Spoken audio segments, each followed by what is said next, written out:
Et c'est quelque chose qu'on fait vraiment naturellement. On n'a pas besoin de faire une formation pour aller au conflit. L'être humain est câblé pour ça, il sait faire. Nous, on explique à l'autre quelque chose qu'on sait déjà. Et donc, on s'enrichit en rien. Et comme l'autre, il ne veut pas m'entendre, parce qu'il n'a pas été entendu, personne ne s'écoute. Donc, on perd un temps fou pour rien. Moi, je crois que quelqu'un qui me dit non, c'est pas quelqu'un qui est contre moi, c'est plutôt quelqu'un qui est pour lui. C'est-à-dire qu'il défend ses intérêts. Avez-vous déjà reçu ce genre de livre en cadeau ? Celui que l'on vous offre parce qu'il évoque un personnage ou une histoire qui, selon vos proches, vous ressemble. Il atterrit bien souvent sur votre table de chevet, un peu oublié, accumulant la poussière. Mais un jour, l'envie vous prend de l'ouvrir. Soudain, un univers insoupçonné se déploie sous vos yeux. Ce n'est pas tant que le livre crée quelque chose de nouveau, il révèle plutôt ce qui dormait déjà en vous. Les pensées floues prennent forme, les émotions enfouies trouvent leur nom, et les intuitions se cristallisent en vérité. C'est exactement ce que j'ai vécu en découvrant les 7 graines de lumière dans le cœur des guerriers. Ce livre m'a ouvert les yeux sur un continent inexploré, celui des relations humaines dans toute leur complexité. J'ignorais jusqu'à l'existence de ces mécanismes subtils qui régissent nos interactions. Sous l'apparence d'un conte se cache un véritable manuel de résolution d'un désaccord, une boîte à outils pour naviguer dans l'océan parfois tumultueux de nos rapports à l'autre. Mais alors, comment en arrive-t-on parfois jusqu'au conflit ? Et surtout, comment fait-on pour le résoudre ? Aujourd'hui, ces questions je les pose à Pierre Pélissier, l'auteur du livre « Les 7 graines de lumière dans le cœur des guerriers ». Bonjour Pierre, alors je suis ravi de vous accueillir sur ce podcast. Et avant de commencer, j'aimerais vous poser une question. Qu'est-ce qui a fait que vous êtes intéressé à la résolution des conflits et comment vous est venue l'idée d'écrire ce livre ? Bonjour Charlie, ça c'est une bonne question. J'ai divorcé il y a très longtemps, il y a plus de 30 ans. Ma femme et moi, on était d'accord sur le fait de divorcer. On était d'accord sur le partage de la garde des enfants. Et juste, on n'était pas d'accord sur le montant de la pension alimentaire. Et je ne sais pas comment ça s'est passé. Petit à petit, en essayant de régler ce désaccord, les avocats s'en sont mêlés. Et finalement, on est arrivé à un divorce à charge, avec des accusations terribles, on me demandait que je ne vois plus mes enfants, que j'étais dangereux, etc. Voilà, enfin, c'était quelque chose de terrible. Donc, je me suis battu, j'ai demandé une enquête médico-psychologique, j'ai demandé une enquête sociale, et finalement, j'ai eu gain de cause. Donc, au bout d'un an de procédure vraiment coûteuse et très pénible, j'ai finalement eu un droit de visite élargi. Donc, quelque part, j'avais gagné. Simplement que les relations avec mon ex-femme étaient devenues totalement exécrables. Quelques années plus tard, mon fils aîné m'a dit: «Papa, je ne veux plus te voir». Et je ne l'ai pas vu pendant 17 ans.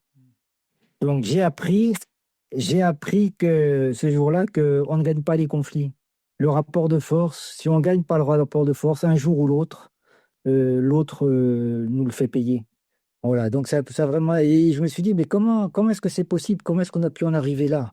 Et en me posant cette question, j'ai regardé un petit peu autour de moi et j'ai vu que c'était toujours la même chose, en fait. Les désaccords dégénèrent en conflit, c'est-à-dire où chacun essaye de nuire à l'autre, finalement, sans qu'on s'en rende compte. Les intentions sont bonnes au départ, chacun veut arranger les choses et finalement, sans qu'on s'en rende compte, on prend un chemin, on fait des choses, on pose des actes, on dit des choses qui, sans qu'on le veuille et sans qu'on le sache, nous amènent vers un conflit où c'est vraiment la guerre et où tout le monde perd. Voilà, donc j'ai regardé après autour de moi et je me suis dit: «Mais comment c'est possible?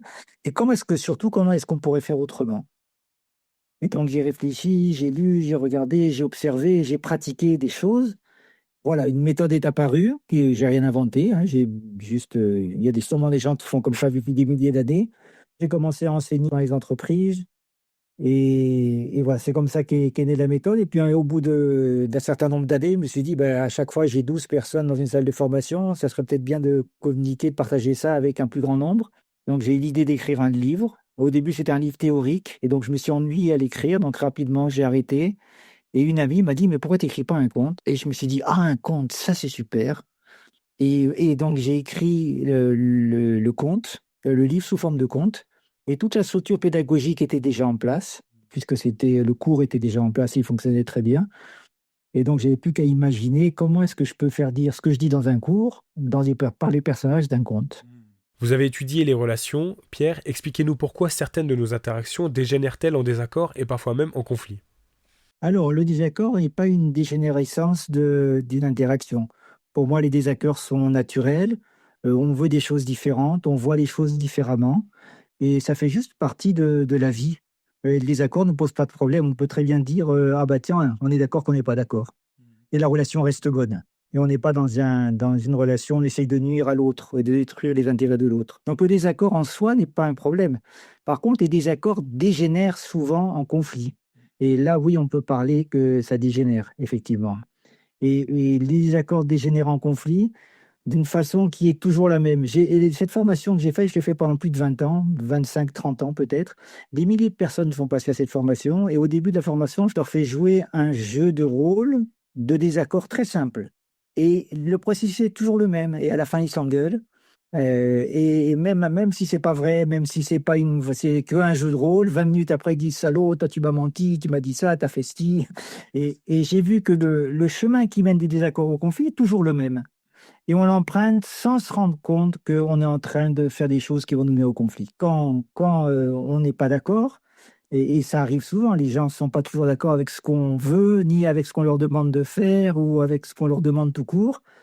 Et face à ces situations où quelqu'un me dit non, finalement, il y a deux façons de mal le traiter, et c'est des deux façons humaines. La première, c'est si on lâche pas l'affaire, et la deuxième, c'est si on lâche l'affaire. Si vous lâchez pas l'affaire, et c'est généralement assez souvent ce qu'on fait, si vous voulez pas lâcher l'affaire, vous allez être pris par une envie irrésistible. Si l'enjeu du désaccord est important pour vous, la personne vous dit non, je suis pas d'accord pour te donner ça, vous êtes pris d'envie irrésistible qui est, vous allez expliquer à l'autre pourquoi il devrait vous donner ce que vous voulez, ou pourquoi il devrait être d'accord avec vous. Voilà. Et donc, vous allez sortir des arguments. Et mauvaise nouvelle, les arguments ne fonctionnent pas pour obtenir ce qu'on veut. Sauf si vous bouleversez la vision de la situation chez l'autre et que dans le sens de son intérêt. Mais autrement, les arguments ne servent qu'à une seule chose, susciter un contre-argument. Quand vous expliquez à l'autre pourquoi il doit faire comme vous voulez, lui, il va vous expliquer immédiatement pourquoi non, pas du tout, c'est vous qui devez faire comme lui il veut. Donc, on va commencer à argumenter, contre-argumenter, et au bout d'un moment, les arguments ne vont servir qu'à détruire les arguments de l'autre. On n'essaye même plus de trouver une solution intelligente, on essaye juste de montrer à l'autre à quel point ce qu'il dit est idiot. Enfin, ne tient pas la route. Et donc, on commence un petit peu à s'énerver, parce que cet autre imbécile, il ne veut rien comprendre. Et au bout d'un moment, on va passer à un deuxième stade de la relation, on va dire à l'autre, si tu veux pas faire comme je veux, alors je vais te faire ceci. Et ça s'appelle une menace. Et ça, c'est assez irrésistible. Quand on a une bonne menace à disposition et que l'autre ne veut rien entendre, résister à la tentation de sortir sa menace, c'est très difficile. Et deuxième mauvaise nouvelle, les menaces ne fonctionnent pas pour obtenir ce qu'on veut.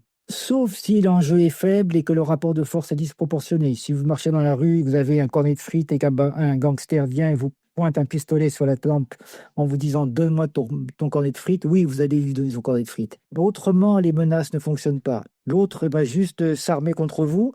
La réponse à la menace est une contre-menace. Quand on dit à quelqu'un « si tu veux pas me donner ce que je veux, alors je vais te faire ceci », l'autre il dit bah, « si tu me fais ça, moi je vais te… » Voilà. On voit ça très clairement dans les conflits internationaux entre la Russie, par exemple, et l'Ukraine, mais partout, partout. Que ce soit dans la cour d'école, dans les entreprises, dans les familles ou au niveau international, c'est toujours la même chose. C'est toujours le même processus. Donc les menaces ne fonctionnent pas. Et donc les menaces fonctionnent juste pour avoir une contre-menace. Donc si vous voulez qu'on vous menace, menacez en premier, ça marche à tous les coups. Généralement, on va revenir vers les arguments, on va tenter d'expliquer, et l'autre, évidemment, il ne va pas comprendre plus qu'avant, puisque lui, il veut nous expliquer à nous. Et là, on va utiliser une troisième mode relationnel, et on va dire à l'autre, t'es vraiment de mauvaise foi, t'es vraiment un pauvre type, t'es vraiment… voilà. On va attaquer la personne. On va attaquer la personne. Et évidemment, ça ne fonctionne pas pour avoir ce qu'on veut. Par contre, ça fonctionne bien pour se faire insulter ou critiquer en retour. Ça marche à tous les coups. Alors, vous voyez, ça, c'est les trois grandes marches de comment est-ce qu'un conflit, un désaccord dégénère en conflit. La première, c'est qu'on explique à l'autre, c'est des arguments. La deuxième, c'est qu'on menace. Et le troisième, c'est qu'on blesse l'autre personne par des jugements. Voilà. Donc, et on est dans un rapport de force depuis le début sans le savoir. Quand on commence à expliquer, on est déjà dans le rapport de force sans le savoir. On veut prouver à l'autre, on veut forcer l'autre à avoir notre point de vue, on veut le contraindre par la vérité ou par la raison. Avec les menaces, on essaye de le contraindre par la peur. Et avec les attaques personnelles, on essaie de le contraindre en lui faisant du mal, en blessant son identité. Aucune de ces stratégies ne fonctionne. Et c'est quelque chose qu'on fait vraiment naturellement. On n'a pas besoin de faire une formation pour aller au conflit. L'être humain est câblé pour ça, il sait faire. Donc la personne en face de moi n'est pas d'accord, soit je laisse tomber l'affaire et je passe à autre chose, soit je m'accroche à mon idée ou à ma demande, et là, dans ce cas-là, je glisse dans une interaction qui va naturellement dégénérer. Ça ressemble à quoi ce genre d'interaction? Si vous pouviez nous donner un exemple, ça serait quoi? Et c'est assez simple. Par exemple, deux enfants qui se disputent une télécommande. C'est moi qui l'avais avant. C'est moi qui l'avais parce que je l'avais avant toi. Ah ben oui, peut-être, mais maintenant c'est mon tour. Ah ben si tu veux pas me la donner, je vais le dire à papa. Ah ben si tu le dis à papa, je vais lui dire que tu lui as cassé sa montre. Espèce de nouille, grosse nouille toi-même. Et la plus forte arrache la télécommande de force, et dès qu'elle a l'eau tournée, la petite la prend et la jette dans l'aquarium de papa. Voilà. Dans les entre voisins, si on imagine des enfants d'un voisin qui envoie des ballons dans le jardin de l'autre, et le monsieur lui dit, le voisin dit, mais arrêtez, dites à vos enfants d'arrêter, j'ai le droit d'avoir la paix. Et l'autre, il répond, mais ils ont le droit de jouer quand même. Ah ben, je vous préviens, si vous continuez, s'ils continuent, je vais confisquer le ballon. Ah ben, si vous confisquez le ballon, moi, je viendrai le chercher moi-même. Vous pourriez quand même avoir un petit peu d'éducation. Et ça part. Et ça part comme ça. En entreprise, on voudrait avoir une augmentation. Ah non, c'est pas possible. Les finances de l'entreprise ne le permettent pas. Ah, ne m'obligez pas à déclencher une grève. Ah ben, si vous déclenchez une grève, on va fermer l'entreprise. On vous mettra au chômage technique. Vous n'avez beaucoup une conscience morale. Vous êtes complètement irresponsable. Et ça part. Et il y a grève. Et tout le monde y perd. Et au niveau international, c'est pareil. On regarde Poutine, Trump, on regarde les Israéliens et les Palestiniens. Ça n'est que ça. Argument, menace, attaque personnelle. Et à chaque étape, on a l'impression qu'on est très légitime dans notre argumentation, dans mes menaces. Je suis légitime de menacer puisqu'il ne veut pas comprendre. Et je suis légitime de l'insulter, de lui dire qu'il est irresponsable, puisque c'est vrai. Puisque je ne veux rien entendre. Voilà. Donc c'est fascinant, c'est à la fois dramatique et fascinant de voir que c'est toujours la même chose. Toujours la même chose. Donc on descend cet escalier sans le savoir et sans le vouloir. Et c'est toujours la faute de l'autre. Si on se retrouve au conflit, c'est que l'autre l'a voulu. Vous disiez aussi qu'il y avait une autre manière de faire, une autre stratégie. L'autre stratégie avec le rapport de force, c'est je vais dire à quelqu'un, je demande quelque chose à quelqu'un, il me dit non, et je dis ouais, c'est pas grave, oh, ça fait rien, fais comme tu veux. On est nombreux à faire ça pour éviter le conflit, parce qu'on a une certaine sagesse, on sait que le conflit, généralement, ça coûte cher à tout le monde. Mais renoncer, et on croit que renoncer, c'est une attitude non violente. Je dis pas que parfois il faut pas renoncer, hein, parfois c'est très sage. Mais si on fait ça systématiquement, si tous les jours, alors qu'on demande quelque chose, les gens nous disent non, et on dit c'est pas grave, ça fait rien, un jour on va finir à l'hôpital. Et on croit que c'est une attitude non violente, non, c'est juste qu'on retourne la violence contre soi. On va se retrouver avec un ulcère du foie, ou si on a de la chance, un jour, à un moment, on va se mettre à hurler, alors qu'on a dit c'est pas grave, c'est pas grave, c'est pas grave, ça fait rien. Et un jour, on n'en peut plus de dire ça fait rien alors que c'est important pour nous. Et on va se mettre à hurler, et les gens vont dire mais c'est incroyable, qu'est-ce qu'il lui prend? Il est tellement sympa d'habitude. Alors pour faire un petit récap, on a donc deux réactions naturelles, mais contre-productives face à quelqu'un qui n'est pas d'accord avec nous. Soit je réagis, dans ce cas j'argumente, je menace, puis j'attaque, ce que vous venez de nous expliquer. Et donc la personne en face de moi risque de faire la même chose. Soit je choisis de laisser tomber, mais dans ce cas-là, comme vous dites, c'est retourner la violence contre soi. Alors qu'est-ce qu'il faut faire pour résoudre un désaccord, ou en tout cas sortir de ce schéma automatique?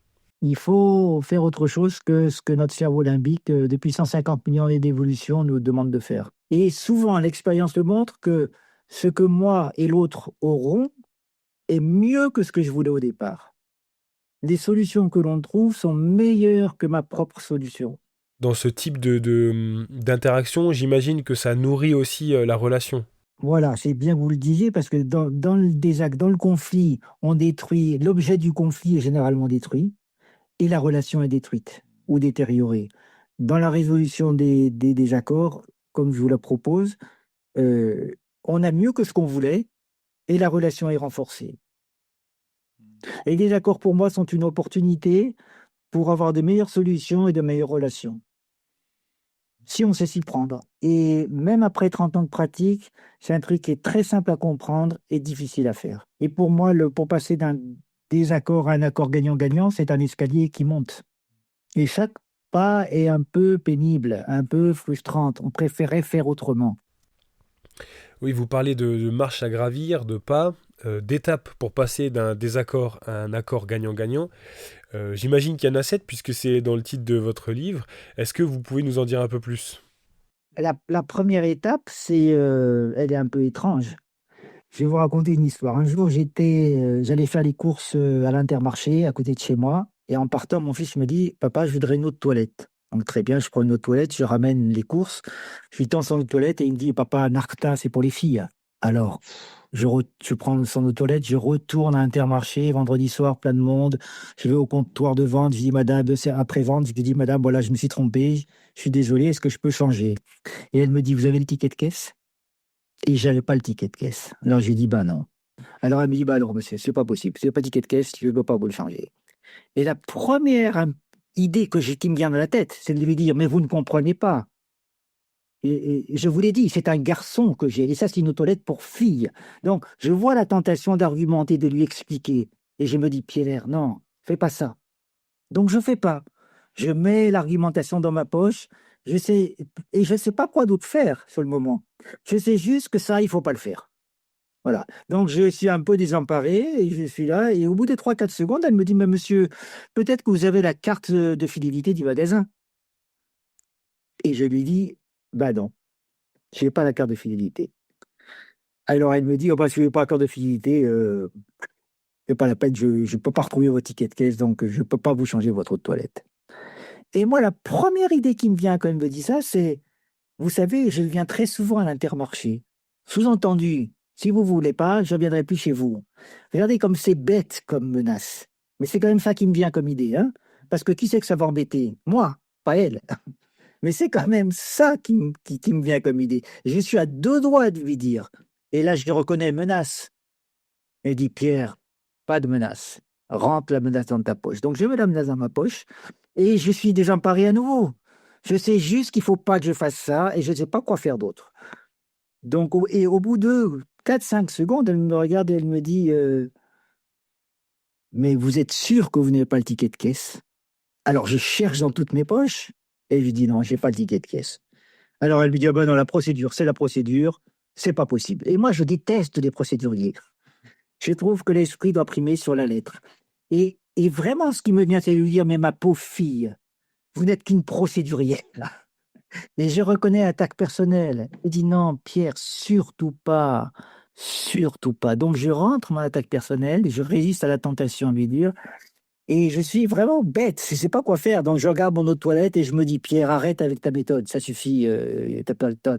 Voilà, on est vendredi soir, il n'y a pas que ça à faire, ça coûte 10 euros, tant pis.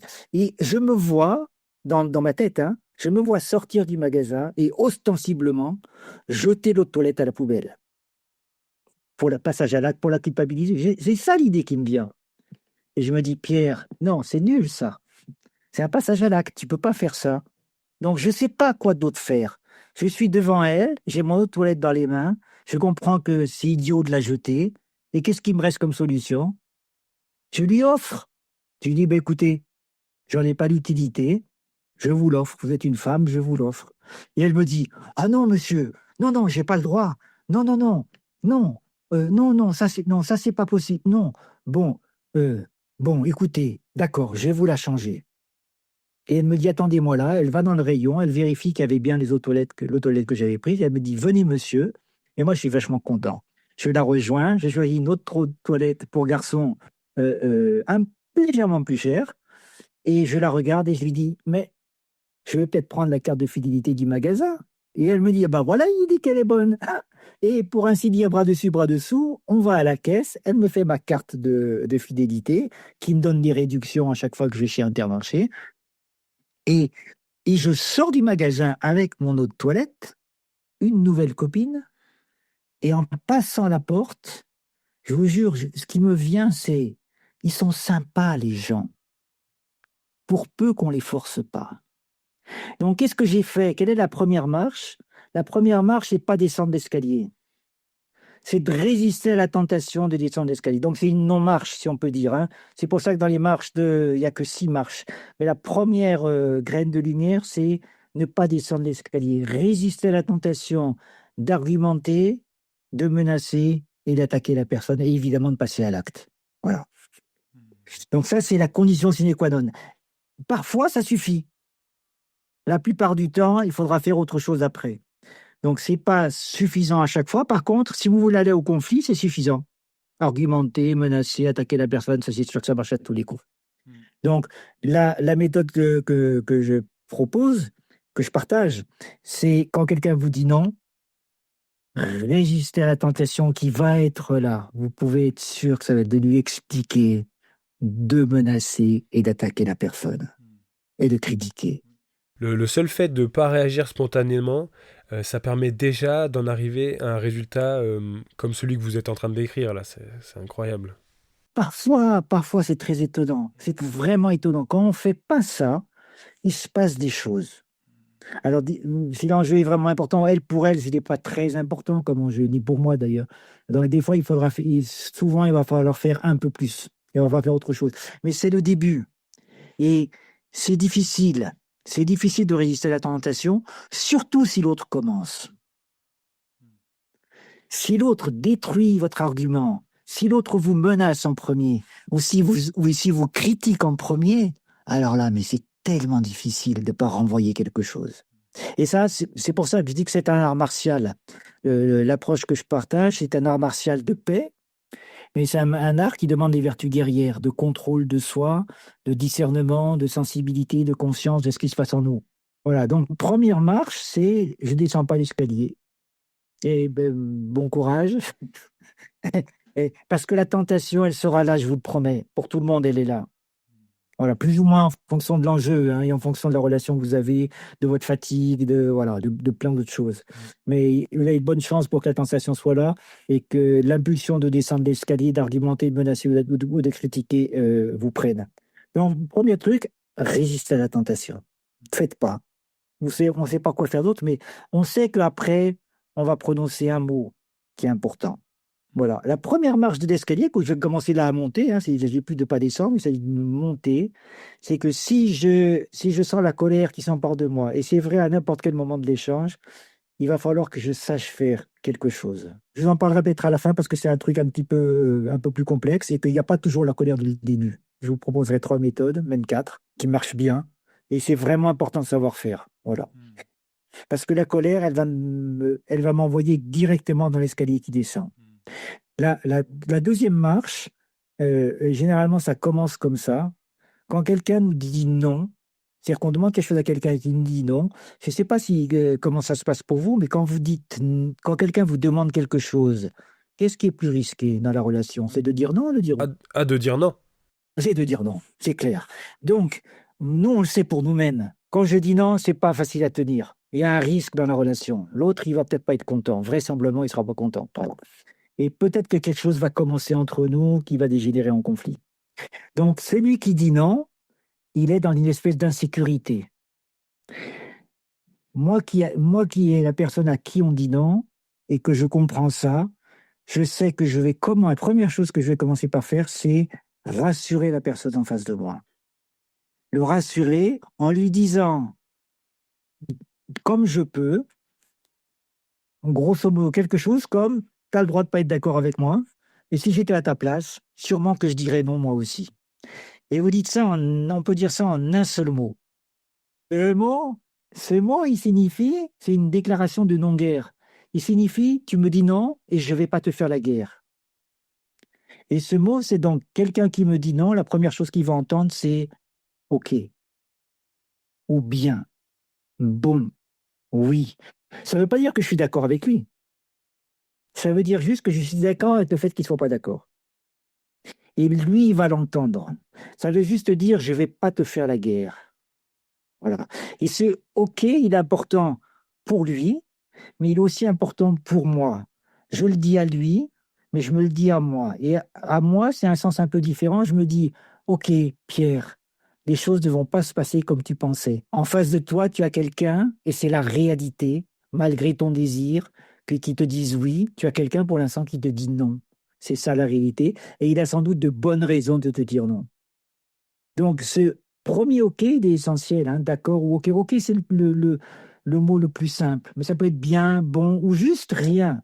Si on comprend, si on ressent ce qu'on fait, si on comprend ce qu'on est en train de faire, c'est qu'on est juste en train d'accepter la réalité du désaccord. Voilà, on est en train de constater mieux que accepter, parce que c'est juste un non-refus en fait. On refuse pas. C'est juste ça. C'est un non-refus, et donc je constate que tu n'es pas d'accord, et je te signifie que je ne vais pas te faire la guerre avec un seul mot. Donc quelqu'un qui vous dit non, première chose qu'il doit entendre, c'est oui, ou plutôt ok. Et ce ok, il a un autre avantage, c'est que ça me permet de prendre un temps de respiration. Ça me permet de dire ok, et de ne pas être dans la réaction du bah si parce que qui va venir. Donc ça me permet de prendre et ça lui laisse le temps de constater que c'est vrai. Oh, je dis OK, que je ne suis pas en train de déclencher des hostilités avec lui. Donc premièrement, c'est résister à la tentation d'argumenter, menacer, attaquer des personnes. La deuxième, c'est si j'ai une colère, je vais la gérer. Et si c'est l'autre qui est en colère, je vais la gérer aussi. Et il y a des moyens de faire que je vous expliquerai tout à l'heure. Et la deuxième marche, qui est souvent au début de la première, parce qu'on n'est pas au début, personne n'est en colère, c'est de dire, OK, accepter, accueillir le désaccord, en lui et en moi. Je le rassure lui, et moi aussi je me rassure, c'est vrai finalement, parce que je me dis, comme je sais que j'ai une méthode super, une approche super, je me dis, OK, ça va le faire. T'inquiète pas, Pierre, c'est bon, OK. C'est juste que ça va me demander des efforts. Mais à la fin, je vais tellement gagner par rapport à un conflit, une meilleure relation, une meilleure solution, que ça vaut le coup d'investir. Donc, cette première marche, elle est vraiment pas naturelle, hein. Quelqu'un me dit non, dire OK, elle est vraiment importante. Quand on comprend, quand on sait ce qu'on va dire après, ça vient plus facilement de dire OK. Comme on sait qu'après, on va faire une troisième marche. Donc, la troisième marche, c'est, je ne sais pas si vous connaissez cette histoire qu'on raconte souvent d'un navire amiral de la flotte américaine qui se rendait en Irak. Et à un moment, ils sont dans le brouillard. Et en face, dans le brouillard, ils distinguent la lumière d'un phare. Et donc, l'amiral envoie un message en disant: écartez-vous de notre route. Et la lumière en face répond: non, pas du tout, c'est à vous de bouger. Et l'amiral dit: mais vous comprenez pas, je suis l'amiral de la 6e flotte américaine, nous nous rendons en Irak. Donc, il explique, il argumente. Et l'autre répond: ben non, pas du tout, je te conseille vraiment de changer de cap. Et alors l'autre il dit, bah, si vous voulez pas changer de cap, je vous préviens, nous on est lourdement armés. On a 6 destroyers, 2 porte-avions, des avions de chasse. Donc vous avez intérêt à changer de cap. Et l'autre il dit, bah, moi j'ai un canari, 2 chiens et une bière. Et je suis tout seul. J'ai le soutien de la Corogne, du canal de la Corogne. Et je vous conseille vraiment de changer de cap. Et l'autre, il est prêt à. Donc, l'autre, il dit: mais vous êtes totalement irresponsable, vous ne vous rendez pas compte dans quel état vous vous menez. En plus, vous êtes un État allié de nous, donc vous êtes pratiquement des traîtres, donc attaque personnelle. Et puis à un moment, l'autre lui dit: mais non, mais moi, je vous parle depuis la terre ferme, je suis le phare de Galice. C'est très bête de se disputer avec un phare. Mais comme l'amiral américain, si on ne demande pas qui êtes-vous, si on ne fait que parler de soi, on ne sait jamais que c'est un phare. Et on va droit dans le mur. Dans les désaccords, on fait, alors ça nous paraît rigolo, hein, et absurde. Dans les désaccords, on fait exactement la même chose. Au lieu de s'intéresser à l'autre, savoir ce qu'il veut, ce qu'il ne veut pas, qu'est-ce qui serait important pour lui, quelles seraient les conditions pour qu'il me dise oui, au lieu de m'intéresser à lui, de lui poser des questions, je lui explique. Vous voyez? Et c'est vraiment un retournement de passer du OK, pourquoi tu veux pas, plutôt que bah si, parce que. Donc, et ça, c'est le cœur de la méthode. Le cœur de la méthode, c'est comprendre l'autre avant de se faire comprendre. Et je peux dire, c'est un vrai effort parce que naturellement, tout autant qu'on est, ce qu'on veut, c'est être compris. Et que l'autre fasse comme je veux. Voilà. Et commencer par dire, toi d'abord, je suis intéressé par ce que tu as à me dire. Et j'ai confiance qu'on va trouver une solution ensemble. Et ça commence par. Donc la méthode, c'est OK, pourquoi? Vous voyez comme c'est simple, c'est une simplicité biblique. C'est juste qu'on n'est pas câblé pour faire ça. Donc pourquoi? Et l'autre, il va nous dire. Alors par exemple, un couple qui dit, un couple qui n'aurait pas qui aurait pas compris ça, et elle dit, cette année, on va en vacances à la mer. Et lui, il dit non, à la montagne. Et elle dit non, la montagne, c'est nul. Et lui, il dit, la mer, c'est nul. Et elle lui dit, moi, je veux nager et bronzer. Et lui, il dit, j'aime pas nager. Et il lui dit, bah, t'auras qu'à bronzer. Et il dit, non, mais moi, ça m'intéresse pas non plus de bronzer. Et elle lui dit, bah, on n'est pas obligé de partir en vacances ensemble. Et lui, il lui dit, bon, on n'est pas obligé de vivre ensemble non plus. Bref. Et donc là, ça dégénère assez vite. Maintenant, si elle, et ce qui est merveilleux, c'est qu'il en suffit d'un qui ait compris la méthode. On n'a pas besoin que les deux aient compris la méthode. Si elle, elle a compris, donc elle va dire, cette année, on va en vacances à la mer. Elle lui dit non, à la montagne. Et elle fait, OK, pourquoi la montagne? Et il lui dit, parce que je veux faire du vélo en côte. Et elle dit, ah, ça ne me suffit pas. Moi, il me dit, du vélo en côte, OK. Euh, Tu peux préciser un peu? Ouais, moi, je veux, pour mes vacances, des cols de catégorie 2 et 3. Et là, elle dit, ah, OK, j'ai compris. Monsieur, pour les vacances, veut des cols de catégorie 2 et 3. Elle sait déjà ce qu'elle veut. Elle veut nager et bronzer. Et peut-être déjà que, rien que là, l'idée va venir. Nice! On va à Nice. Ça te va? À Nice, il y a les montagnes, col de catégorie 2 et 3, et il y a la mer. C'est bon pour toi? Oui! Oui, c'est bon. Mais si elle ne demande pas, et si au contraire elle explique, et que l'autre lui explique le contraire, ça dégénère. Donc, un simple mot et un simple mouvement qui est je m'intéresse à toi, je m'intéresse à toi avant que de faire en sorte que tu t'intéresses à moi. Donc, je questionne pour vraiment comprendre aussi sincèrement que possible. Lao Tzu disait la vérité, la sincérité est l'habileté suprême.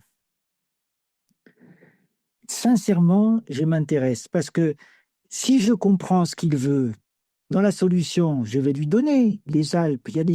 Et c'est pour ça qu'il va me dire oui. Donc, soyez égoïste, intéressez-vous aux autres. C'est comme ça que vous aurez ce que vous voulez. Donc, le cœur de la méthode, c'est comprendre l'autre. Comprendre l'autre. Quand j'entends Macron qui dit je vais aller voir Poutine et je vais lui expliquer, je vais le convaincre, il t'a rien compris. Il ne faut pas le convaincre, il ne faut pas lui expliquer, il faut le comprendre d'abord. Et tant que les gens ne sont pas compris, on se croient pas, enfin, se savent pas compris ou se croient pas compris, il n'y a rien, il y a aucun moyen de leur expliquer quoi que ce soit. Ah, c'est super intéressant, donc ça veut dire qu'il faut que la personne se sente comprise. Voilà, donc ça sera la quatrième étape, la quatrième marche. Et juste avant de vous expliquer la quatrième marche, comment est-ce qu'on fait pour que l'autre, pour prouver à l'autre qu'on a compris, pas seulement lui dire ouais, je comprends, non, je lui prouve. Mais avant de vous dire ça, je voudrais vous dire une histoire que tous les écoliers chinois connaissent. C'est l'histoire de l'empereur, le grand Yu. Ses prédécesseurs avaient été face toujours au même problème, c'est que le fleuve jaune régulièrement sortait de son lit, dévastait des cultures, dévastait des villages, décimait les populations. Et tout ce qu'avaient trouvé comme solution les empereurs précédents était de construire des digues. Donc ils s'opposaient au fleuve. Des digues de plus en plus grandes, de plus en plus hautes, parce qu'à chaque fois, le fleuve était plus fort. Donc ils étaient obligés de recommencer et de faire plus fort encore. Mais jamais ça marchait. Et le grand You, un jour, a dit, mais ça ne marche pas cette histoire de s'opposer. Qu'est-ce qu'on pourrait faire d'autre? Ça serait quoi le contraire de construire? Et quelqu'un a dit, creuser. Et il a dit, mais oui, creuser des canaux. On va creuser des canaux, et ils ont creusé des canaux dans tout le pays. Et quand le fleuve jaune a débordé, l'eau a envahi les canaux. Et quand le grand You a vu l'eau qui courait dans les canaux, il a dit, on va utiliser cette énergie et on va mettre des moulins. Dans les désaccords, c'est exactement la même chose. Si au lieu d'expliquer à l'autre, de vous opposer à ses arguments, vous les accueillez avec gourmandise, vous verrez qu'à la fin, ça va apporter de l'eau à votre moulin. Donc, je le comprends, et des fois, ça suffit, comme avec notre histoire de notre couple. Des fois, ben, Nice, voilà. Moi, j'ai besoin de savoir ce que lui il veut. Moi, je sais déjà ce que je veux. Vous voyez comme c'est aberrant.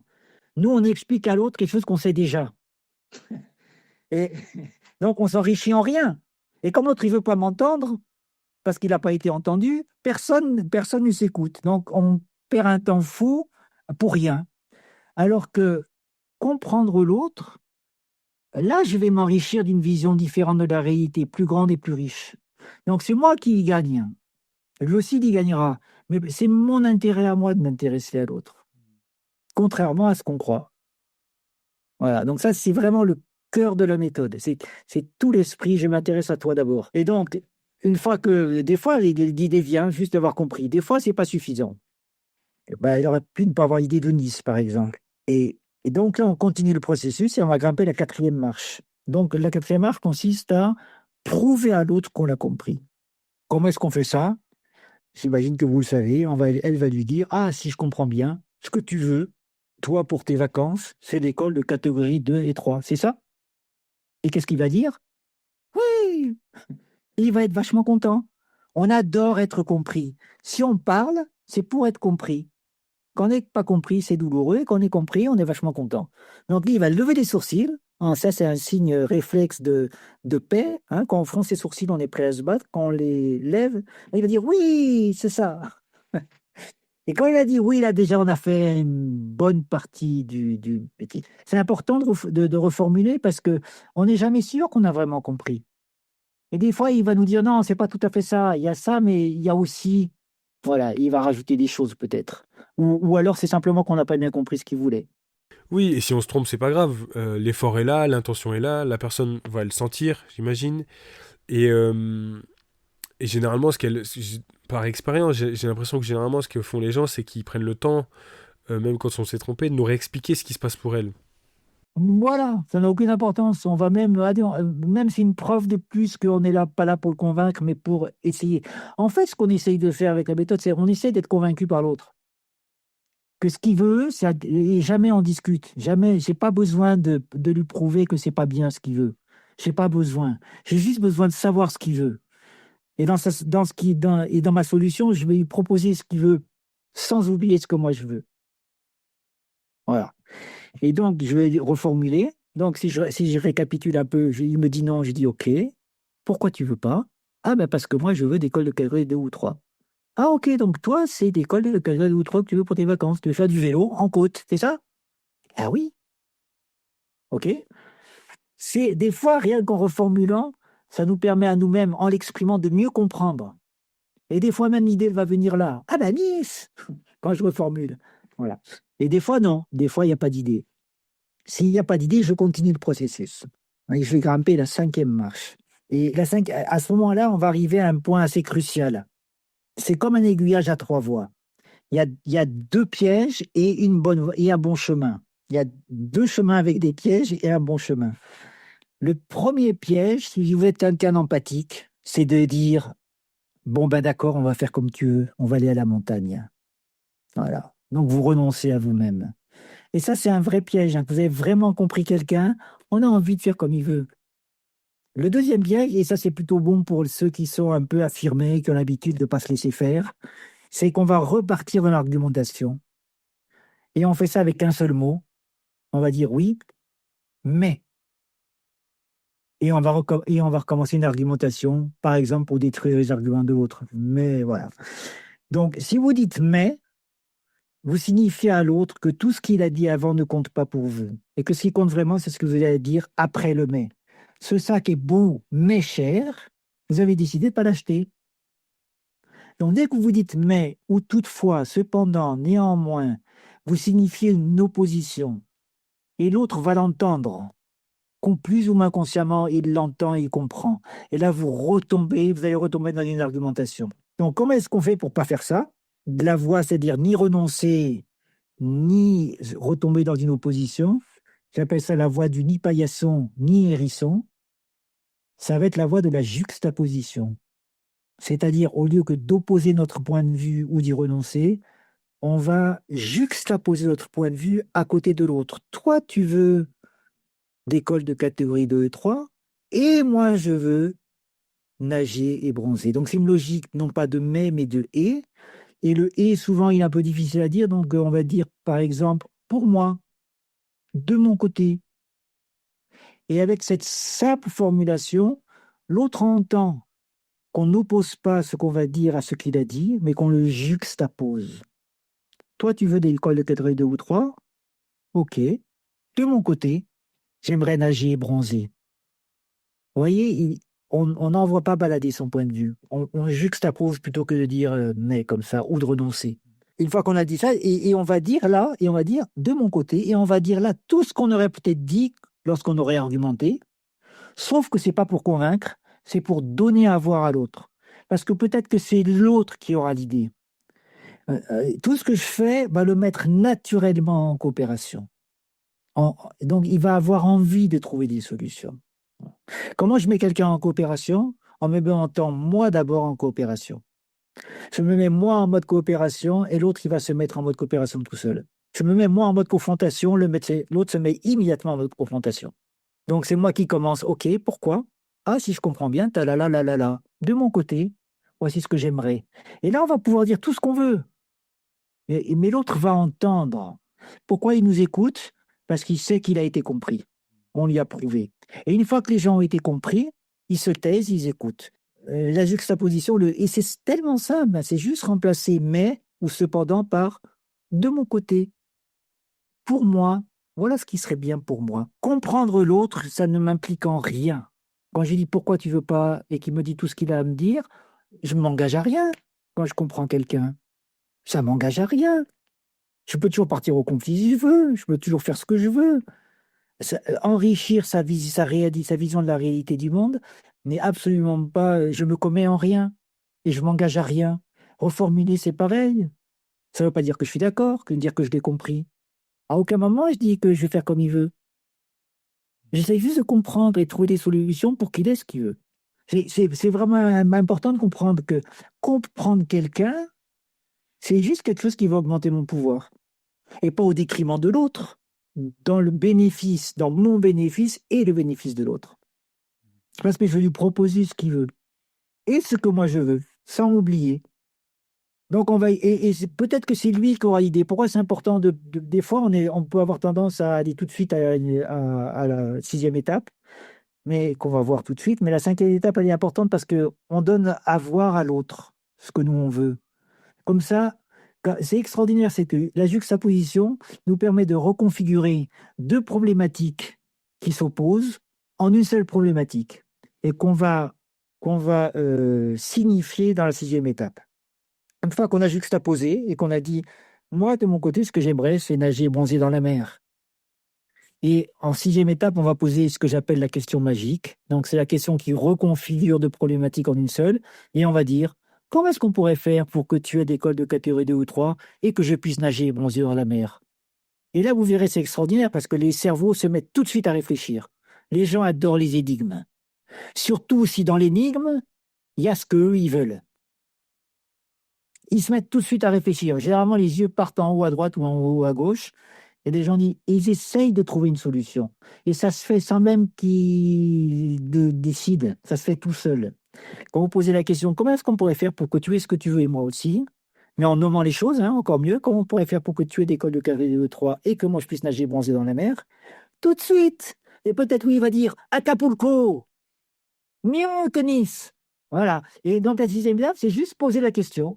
En réalité, moi, je me la pose à moi-même dans la 5e étape. Quand je dis, moi, voilà ce que je veux, je suis en train de me dire déjà, comment est-ce qu'on pourrait faire pour que... Et si j'ai la solution, je vais lui proposer. Mais c'est pas mal de lui demander quand même si j'ai la solution, parce que son idée à lui sera peut-être meilleure que la mienne.